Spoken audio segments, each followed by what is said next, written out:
بات یہ ہے جی کہ کاغذات نامزدگی جو ہیں نظر بظاہر تھوک کے حساب سے مسترد ہوئے ہیں اور تاثر یہ پھیلا گیا ہے اور some very legitimate reasons I must say کہ جیسے میسیولی جو کاغذات نامزدگی مسترد ہوئے ہیں اس میں بالخصوص ایک ہی جماعت کو نشانہ بنایا گیا ہے.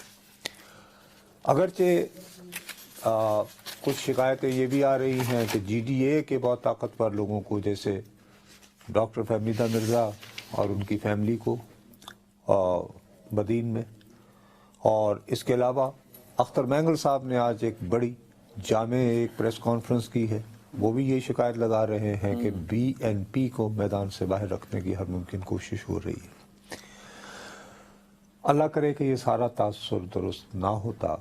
لیکن عدنان آپ کو یاد ہوگا نہ صرف اس شو میں بلکہ یہ شو شروع ہونے سے پہلے بھی جب میں کسی اور اینکر پرسن کے شو میں جاتا تھا تو میں بار بار یہ کہتا تھا کہ یار ایک تحریک انصاف کی صورتحال تھی 9 مئی سے پہلے، یاد ہے نا، اور پھر ایک 9 مئی ہوا، اور آپ اس کو پسند کریں یا نہ کریں، اپروو کریں یا نہ کریں، جسٹیفائی سمجھیں یا نہ سمجھیں، لیکن 9 مئی کے واقعات نے ریاست کے طاقتور ترین ادارے میں تیش کی آگ بڑھائی. ٹھیک ہے نا، اور وہ رپورٹ کرنے کا مقصد جو تھا ہم اپنی دانش میں یہ چاہ رہے تھے کہ یار کوئی درمیانی راستہ نکال لیں، بیکاز پولیٹیشین کا کام ہی میرے بھائی یہ ہوتا ہے کہ بالآخر آپ کو درمیانی راہ نکالو، کیونکہ اگر شو ڈاؤن ہوگا تو ظاہر ہے جو زیادہ اسٹرانگ ہوگا بابو وہ جیتے گا. نہیں ٹھیک کہہ رہے ہیں آپ، اس کو ابھی سمجھ نہیں پایا. آپ مسترد آپ اس کو یہ سمجھ رہے ہیں کہ میں اس کو جسٹیفائی کر رہا ہوں، میں رپورٹ کر رہا ہوں کہ چونکہ تحریک انصاف جو ہے بھیا، اور کھل کے میں کہہ رہا ہوں کہ تحریک انصاف نے وہاں جو غضب کی آگ تھی اس کو سنجیدگی سے نہیں لیا اور اسے پولیٹیکلی ڈیل کرنے کی کوشش نہیں کی، لہٰذا اس کے اثرات آج ہمیں محسوس ہو رہے ہیں. آئی تھنک مطلب میں یہ سمجھ پا رہا ہوں کہ آپ یہ کہہ رہے ہیں کہ پچھلے 7 مہینے گزر گئے نا 9 مئی کو، کہ 7 مہینے میں پاکستان تحریک انصاف جیسی بڑی سیاسی جماعت خود کو ڈسٹنس نہیں کر پائی 9 مئی سے. اب یہ کہہ رہے ہیں، ہاں یہ میرے سامنے ایک بیان پڑا ہے، یہ ہے چیئرمین تحریک انصاف آج کا ہمارا اسٹیبلشمنٹ سمیت کسی سے کوئی جھگڑا نہیں ہے. آج کا شاہ محمود قریشی اور بانی تحریک انصاف بھی یہ کہہ چکے ہیں کہ ہم 9 مئی اور بعد از خرابی بسیار، لیکن اس سے قطع نظر اگر آپ جاؤ، میں بار بار اس شو میں 2 چیزوں کا ذکر کرتا رہا ہوں. نادان دوست، میں نے کہا یار مجھے سمجھ نہیں آتی کہ یہ جو چند وکلا اپنے آپ کو سمجھتے ہیں کہ وہ تحریک انصاف کے جیسے بڑے خیر خواہ ہیں، کیا وہ واقعی ان کے دوست ہیں یا خیر خواہ ہیں؟ کیا وہ ان کی مشکلات میں اضافہ کر رہے ہیں یا انہیں کم کر رہے ہیں؟ ٹھیک.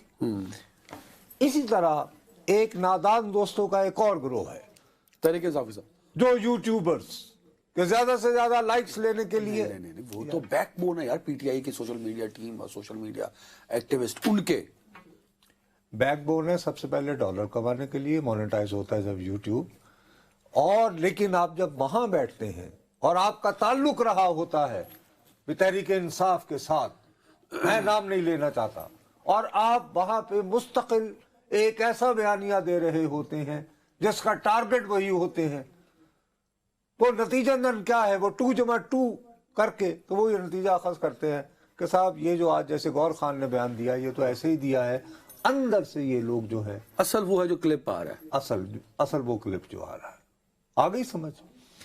اب اس کے باوجود میں پوری دیانتداری سے کہتا ہوں کہ one can understand as a student of politics کہ وہ ادارہ جس کی پار کے اوپر منوپلی ہو، قوت کے اوپر منوپلی ہو، اگر یہ محسوس کرے کہ اس کی رٹ کو چیلنج کیا گیا ہے، اس کی اتھارٹی کمانڈ اینڈ کنٹرول کے ساتھ کھیلا گیا، تو پھر وہ ایک بات کا جواب دے. مجھے آپ نے کنفیوز کر دے، تو میں بڑا سفر کر کے آیا ہوں، اردو والا سفر. کور کمانڈر یا کسی بھی آرمی آفیسر کی یونیفارم کی بے حرمتی کرنا دنیا کے کسی ملک میں قابل قبول ہے؟ میں ہرگز یہ نہیں کہہ ایک ہیرو ہے جس کی تعریف ہمارے حریف ہندوستان نے بھی کی، کرنل شیر خان، اس کے مجسمے کو اٹھا کر توڑ پھینکنا اور اس کی تذلیل کرنا، کیا میں اس میں کنفیوز ہو گیا نا ان چیزوں کو لے کے. اب کیا کہنا چاہتے میں بالکل آپ کو کنفیوز نہیں کر رہا ہوں. میں یہ کہہ رہا ہوں کہ یہ تمام واقعات نے جس قسم کا ریئیکشن وہاں سٹوک کیا، بڑھایا، اس کو اپریشیٹ نہیں کیا being a political leader. Tehreek Insaf نے ایز اے پولیٹیکل پارٹی اس کو اپریشیٹ نہیں کیا. مثال کے طور پر میں کیا آپ کو کرتے وہ؟ یار چھوٹی سی بات بتاتا ہوں بھیا. ہاں ایک صاحب نے، نام تھا ان کا ٹیپو، انہوں نے ایک پی آئی اے کا جہاز اغوا کیا. اغوا کرنے کے بعد وہ کابل لے گئے. تو بات ہے میرے وہاں 1981 کی، اس وقت نئی نئی ایم آر ڈی بنی تھی. تمام یعنی کہ وہ شخص اصغر خان جنہوں نے کہا تھا اپنی انتخابی مہم میں کہ میں کوہالہ پل پر پھانسی دوں گا، ذوالفقار علی بھٹو شہید، وہ پیپلز پارٹی کے ساتھ بیٹھ کے تحریک بحالی جمہوریت میں آتے ہیں. جیسے ہی اس کے قیام کا اعلان ہوتا ہے، ایک روز بعد وہ تیار اغوا ہو جاتا ہے. اور مرتضی بھٹو صاحب جو ہیں وہ یوں کر کے ان کو ریسیو کرنے چلے جاتے ہیں ہائی جیکرز کو، حالانکہ اس سے پہلے ان کا کوئی تعلق ہی نہیں تھا ان صاحب سے. اس داغ کو دھونے کے لیے 1981 سے 1986 تک محترمہ بے نظیر بھٹو نے کتنا کام کیا. ایون نصرت بھٹو صاحبہ کے ساتھ، بیگم صاحبہ نے تو اپنے بیٹا ہونے کے باوجود، وہ انہوں نے اپنا دیکھو نا، بیگم صاحبہ نے اس کے باوجود جب غلام مصطفیٰ جتوئی کو ایک سٹیج پر جنرل ضیاء الحق نے کہا کہ میں آپ کو یہ پرائم منسٹر نامزد کرتا ہوں، انہیں امید، کس کو کہا؟ غلام مصطفیٰ جتوئی صاحب کے ساتھ ایک کمٹمنٹ ہو گئی تھی بھیا. اچھا، چونکہ یوں ہوا تھا نا کہ جمی کارٹر نے افغانستان کے بعد جس امداد کا وعدہ کیا اسے نہایت رعونت سے وطن پرست بنتے ہوئے ضیاء الحق نے کہا کہ یہ تو اٹس پی نٹس. کا لطیفہ یہ ہے کہ کارٹر چونکہ وہ مونگ پھلی کا کاروبار اور کاشت بھی کرتے تھے تو ان کا یہ نہیں کرنا، تو ان کا یہ خیال تھا کہ شاید امریکہ جو ہے وہ ہماری مدد کو نہیں آ رہا، تو اب تو ہمیں یہاں کو مکمکا کرنا پڑے گا سیاسی قوتوں سے. تو انہوں نے جتوئی صاحب کے ساتھ، محمود ہارون ان دنوں وزیر داخلہ ہوتے تھے، ان کی وساطت سے رباطت کی ہے.